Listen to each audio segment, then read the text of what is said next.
y para eso vamos a comenzar a conversar con Pablo Arteche, uno de los autores de este libro, junto a Nelson Once, que son aquí, nos cuentan la biografía de Elías Figueroa. ¿Cómo estáis, Pablo? Bienvenido a Prensa Fútbol en Radio Z. ¿Estáis muteado, Pablo? ¿Estáis muteado? Ahí vamos a esperar que se desmutee para que pueda conversar con nosotros respecto a esta biografía que se lanza Elías Figueroa, que busca demostrar que es el mejor chileno en la historia. ¿Ahí me escuchan? Ahí te escuchamos, ahí te estamos viendo, ahí ya. Perfecto, Pablo. ¿Cómo estás? Bienvenido a Prensa Fútbol en Radio Z. Bien, todo bien, desde acá de Valparaíso. Está bonito el día acá, así que gracias por la invitación a conversar sobre el libro.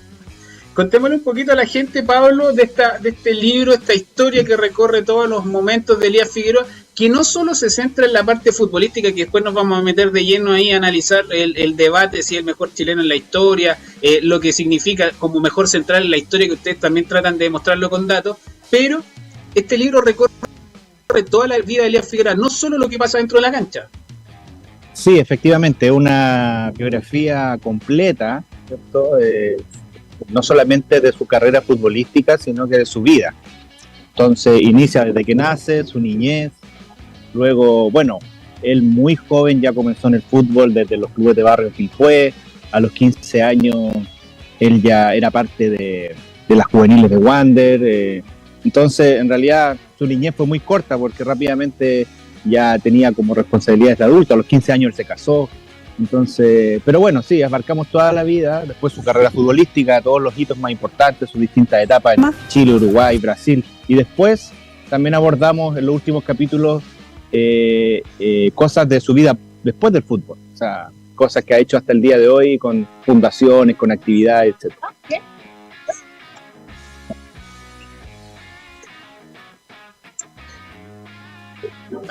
Ahí se nos quedó un poquito pegado, parece. ¿Aló? ¿Me escuchan? Ahí sí. Sí.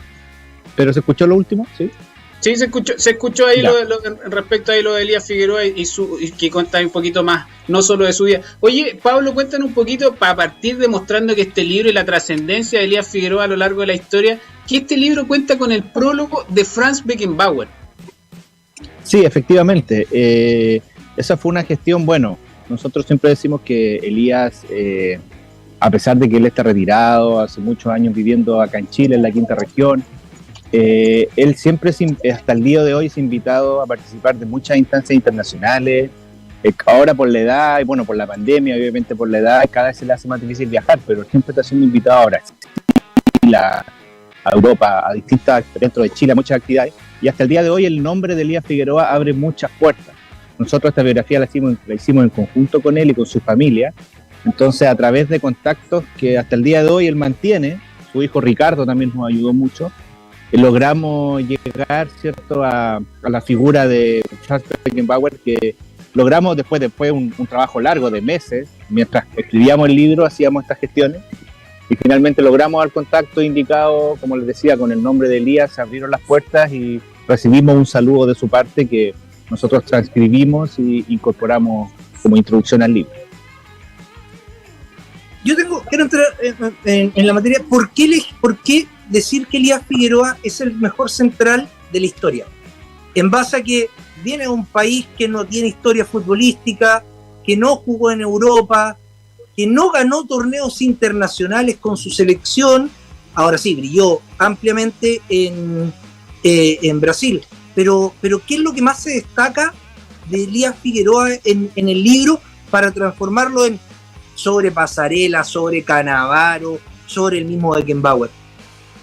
Mira, nosotros en realidad, haciendo esta investigación y realmente haciendo la visión comparativa de contextos también, porque muchas veces se compara muy fácilmente el fútbol actual o el fútbol de los años 90 con el fútbol que jugó en la época de Elías o todos los recuentos que se hicieron hace poco con la muerte de Pelé, ¿cierto?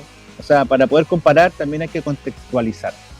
Y nosotros, bueno, con esta contextualización e investigación, vimos de que efectivamente Elías, su punto álgido o su punto peak de rendimiento fue en el Mundial del 74 en Alemania, donde él era como dices tú, un desconocido de Chile, un país lejano, sudamericano. Se sabía que jugaba en Brasil, pero no estaban las redes sociales de hoy o el internet, que todo el mundo conociera a todos los jugadores de todo el orbe. Entonces él, cuando llega a Alemania y más encima Chile debuta con el local y que después a la postre fue el campeón, la Alemania de Beckenbauer, y en ese partido, que es debut con Alemania y después el segundo partido fue con la otra Alemania, ¿cierto? Que había como dos locales en ese campeonato mundial. Elías Figueroa deslumbró 100% a todo podríamos decir, el público internacional. Ahí fue su real estreno a nivel internacional y demostró lo que realmente valía, lo que realmente era dentro de la cancha. Fue el mejor jugador del partido de ese Chile-Alemania.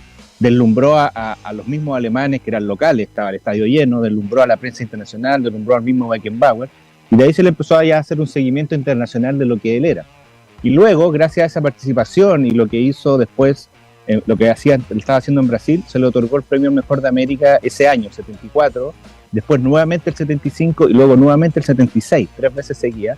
Y ese premio, el año anterior, el 73, lo había ganado Pelé. O sea, si lo ponemos en contexto, él fue el sucesor de Pelé como a nivel sudamericano, como jugador. O sea, Pelé gana el Mejor de América y después lo gana 3 veces Elías. Entonces, realmente, y nosotros en la investigación logramos, hablamos con el creador de ese premio, que fue Lázaro Candales, un periodista español que hizo su carrera en Venezuela, en el diario El Mundo de Caracas, y logramos, es un dato que nosotros se lo preguntamos a muchos periodistas en Chile y nadie lo tenía claro, pero ese premio que se daba en esa época era el mejor jugador americano del mundo. Después el premio que ganó Salas, que ganó Matías Fernández, ¿cierto? Y muchos otros después ya en la década del 90, etcétera. Ese premio que se otorga hoy día por el diario El País de Uruguay es al mejor americano jugando en Sudamérica. Por ejemplo, en River, en Brasil, en Boca, en Argentina. Pero en esa época de Elías, hasta más o menos mediados de los 80, se entregó el premio al mejor americano del mundo. Entonces, podía ser un jugador que estuviera jugando en el Barcelona, en Europa, en Estados Unidos, en cualquier parte del mundo. Entonces también eso le otorga también otra calificación.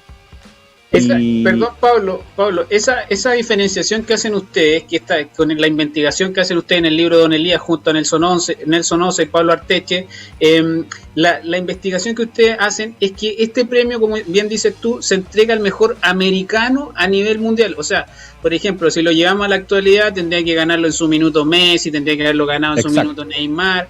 Esa es la diferencia, lo mejor que pone ese premio, lo que ganó 3 veces Elías Figueroa, por sobre el que ganó Matías Fernández, por sobre el que ganó Marcelo Salas, que era solo el que jugaba en el continente americano.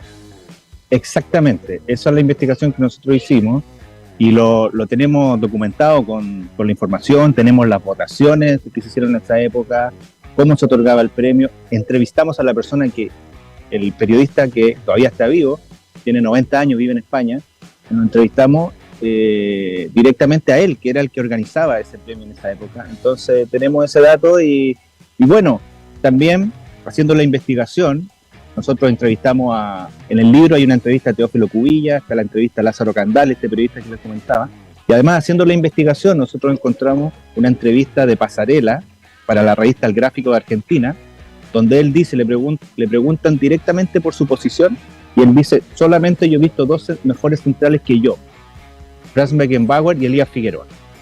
Y eso lo dice Pasarela directamente para la revista El Gráfico de Argentina, nosotros tenemos la fuente, y César Luis Menotti, que es el técnico campeón del mundo del 78 con Argentina, en un libro que él escribió en la década del 80, también dedica un párrafo y dice, el mejor central que yo he visto, ¿cierto?, es Elías Figueroa.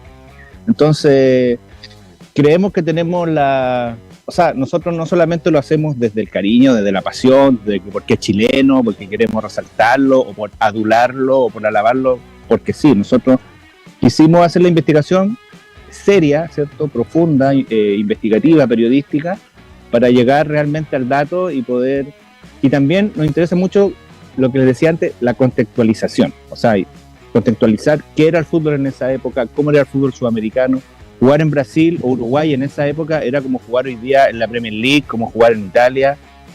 Los mejores jugadores sudamericanos jugaban casi todos en Sudamérica, había muy pocos que iban a Europa. Elías Figueroa rechazó 2 o 3 veces una oferta del Real Madrid porque a él le pagaban más en el Inter que en Real Madrid.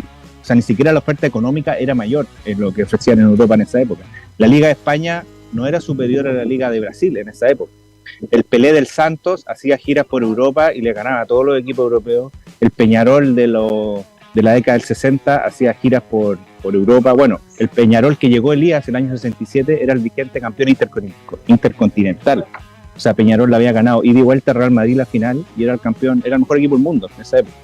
Entonces, la idea es como, por eso nosotros no lo hacemos simplemente por una cosa de marketing, podríamos decirlo entre comillas, sino que porque realmente contextualizamos e investigamos en profundidad como ese hecho.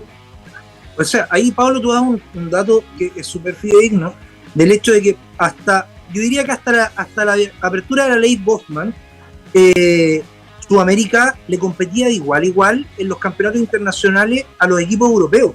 Y si miramos los 25 primeros años de la Copa Intercontinental, la ganaban principalmente equipos sudamericanos, uruguayos, argentinos, en algunos casos brasileños, pero superaban ampliamente a los equipos europeos que con sus reglamentos podían tener solamente 2 futbolistas extranjeros y de cualquier parte del mundo. No como ahora que el Real Madrid cuando te mete 11 futbolistas, el Manchester City 11 futbolistas y ninguno es español o inglés. En ese tiempo era otro el fútbol. Entonces cuando dicen, claro, los más jóvenes dicen, Elías Figueroa no jugó en Europa porque no necesitaba jugar en Europa. Pelé tampoco necesitó jugar en Europa. O sea, el fútbol sudamericano, el brasileño principalmente, le competía de par a par a cualquier equipo europeo. Exactamente, mira, y les voy a dar otro dato que también está en el libro y está en la historia de Elías. Elías cuando ganó por tercera vez, o sea, ganó el 74, el 75 y el año 76, le otorgaron por tercera vez el premio al mejor de América de manera consecutiva.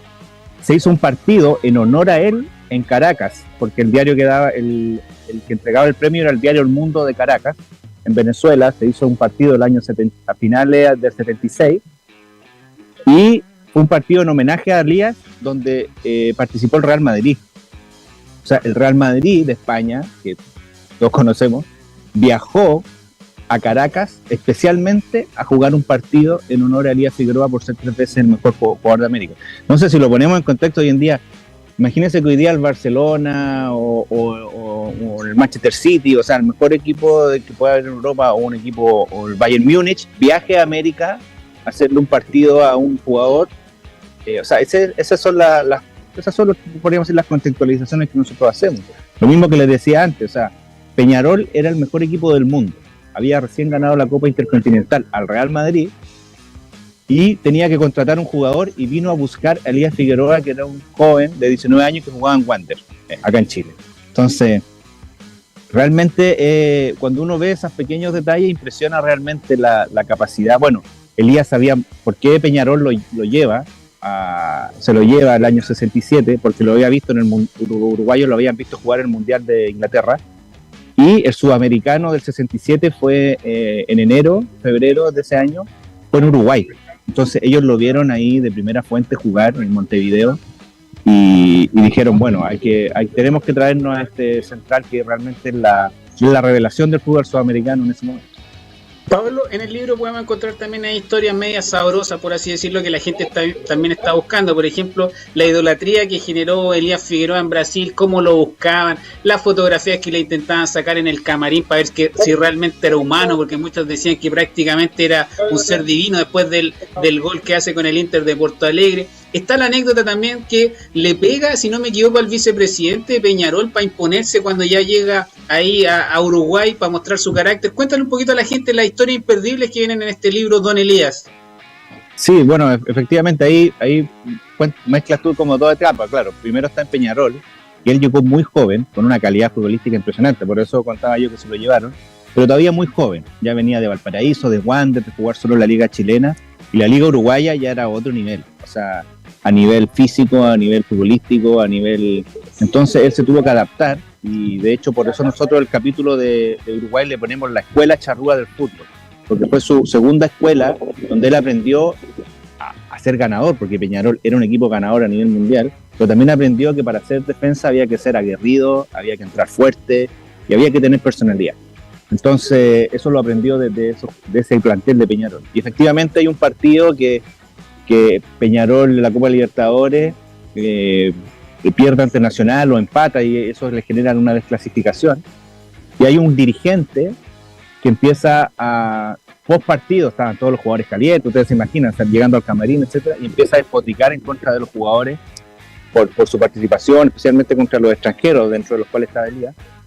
Y Elías reacciona en caliente y golpea a este dirigente, lo deja knockout obviamente, y Elías cuenta que él vuelve a su casa y le dice a su señora, hace las maletas porque nos vamos de vuelta a Chile, me van a echar del equipo, o sea, realmente cometí una indisciplina interna, pero fue todo al revés. Finalmente se hizo una cena a favor de Elías, se le pidieron las disculpas respectivas y que realmente este dirigente había actuado mal y la prioridad del equipo era tener a Elías más que a ese dirigente que hizo. Y en Brasil, efectivamente, él, debido a los títulos que ganó, él con su gol, el famoso gol iluminado en la final contra Cruzeiro del año 75, él hace que el Inter sea por primera vez campeón de Brasil en su historia. Entonces, además, por el hecho del gol iluminado, que es este gol que él cabecea, y en Porto Alegre era un día nublado, Porto Alegre es una ciudad costera, y él salta a cabecear, y justo después cuando salen las fotografías y los videos posteriores, se ve que un rayo de sol le ilumina la cabeza, y él cabecea y es el gol. Entonces los brasileños, que tienen una cultura distinta, ¿cierto?, a la nuestra, interpretaron eso como un hecho divino, como un hecho místico. Entonces él se convirtió en un personaje idolatrado, a él le llevaban las guaguas enfermas para ver si las podía tocar y podía sanarlas, las mujeres embarazadas se le acercaban para que les tocara la barriga para ver si su hijo nacía sano. A ese nivel llegó, a nivel social y cultural en Brasil, pero lamentablemente eso fue excesivo, debido también a la cultura brasileña que es apasionada por el fútbol, y eso marca un poco la decisión de que él, cuando es nombrado por tercera vez mejor de América el 76, él vuelve a Chile, a Palestino el 77. Y su regreso a Chile, que él podría haber ido al Real Madrid, tenía ofertas de todo el mundo, su regreso a Chile fue una decisión más personal que profesional, porque ya la vida en Brasil se le había vuelto imposible, él no podía salir de la casa, su señora tenía que vivir encerrada, tenía también amenazas, gente que lo acosaba constantemente, incluso este tema en Brasil de la santería, de estas religiones que en fondo que son como magias negras, tiene un montón de historias de acoso en el fondo, lo que hoy día llamaríamos como acoso. Entonces él, por vivir una vida más tranquila y en pos de mejorar su situación familiar, vuelve a Chile en busca como de esa tranquilidad. Entonces fue una decisión más joven. Sí, bueno, llega a Palestino y gana, claro, y vuelve a Palestino, gana la Copa Chile, sale campeón con Palestino, porque volvió en un nivel muy alto, porque él estaba para el 77, estaba para irse al Real Madrid, jugar 3 años más, o irse a otro equipo en Brasil quizás y seguir. O sea, estaba totalmente vigente, pero esa decisión que quizá le costó a la larga ser mucho más reconocido, o haber jugado en Europa, que tanto se le critica ahora, pero fue una decisión más personal que profesional. Y eso también marca mucho la personalidad de él hasta el día de hoy. Muchas decisiones en su vida las ha tomado por estar más tranquilo, por estar en Chile. Él es una persona que vive acá en la quinta región siempre, de provincia, de Valparaíso, de Quilpué, de Villa Alemana. De hecho, hace poco dio una entrevista que salió las últimas noticias y él dice, bueno, yo prefiero irme a tomar un café con mis amigos a Villa Alemana que estar viendo partidos, o estar en reuniones, o estar en cosas. Entonces, pero bueno, efectivamente hay varias de esas historias, algunas más conocidas que otras, pero también hay muchas cosas que nosotros nos reunimos para hacer este libro, nos reunimos con él a conversar, más que a entrevistarlo, así como hacerle preguntas como tan periodístico, a conversar. Tuvimos largas tertulias, nos juntamos tardes enteras y pasábamos de un tema a otro, y eso nosotros lo fuimos también incorporando muchas cosas que nos contó ahí con cierta intimidad también, pero él siempre avalando de que esto pudiera aparecer en este libro. Pablo, nos queda pero muy pocos segundos, así que en 30 segundos, 2 preguntas. Una, podemos decir que Elías Figueroa es el mejor futbolista chileno en la historia, y la otra, ¿dónde pueden encontrar la biografía de este libro, Don Elías, que es de la editorial Planeta, para que nos empiece a contar ahí también para que la gente lo pueda buscar? 30 segundos porque nos está pillando el tiempo. Ya, rápido. Nosotros, si leen el libro y consiguen esta contextualización y los datos que nosotros entregamos, efectivamente nosotros establecemos la tesis comprobada y periodística e investigada de que sí, de manera individual, por su rendimiento individual mientras fue jugador, es el mejor que ha tenido Chile en la historia. Independiente de, no quiero entrar en esa discusión, pero independiente de que otros tienen más títulos, jugado en Europa, pero a nivel individual, él cuando jugó fue el más importante de la liga uruguaya, brasileña, en el Mundial del 74, etcétera. ¿Y dónde pueden encontrar el libro? Bueno, Editorial Planeta, una editorial que tiene distribución nacional, está en todas las librerías, en las grandes, en las pequeñas, en las de Feria del Libro, Antártica, que leo, etcétera, y online también está disponible en Busca Libre, en la misma página Editorial Planeta Chile. Entonces es súper fácil, está también en formato ebook, o sea, digital, lo pueden comprar también para leerlo en un tablet, en un Kindle, etcétera. Entonces es muy fácil encontrarlo, está disponible, está muy bien distribuido a nivel nacional y ahora estamos ya empezando a ver si lo distribuimos a Uruguay y estamos empezando a trabajar ya para la traducción para que salga también en Brasil. Tremendo ahí. Don Elías, libro ahí de Pablo Arteche, Nelson Oces, para que la gente ahí lo pueda leer. Tremenda lectura para este verano. Pablo Arteche, te agradecemos la presencia en Prensa Fútbol en Radio Z. Mucho éxito con el libro y ahí vamos a seguir comentando también y conversando respecto a este libro que va a tener ahí su lanzamiento en marzo próximo, pero que ya la gente lo puede empezar a comprar ahí en las distintas librerías. Así que Pablo, un abrazo grande y mucho éxito. Exacto, muchas gracias. Saludos, que estén bien.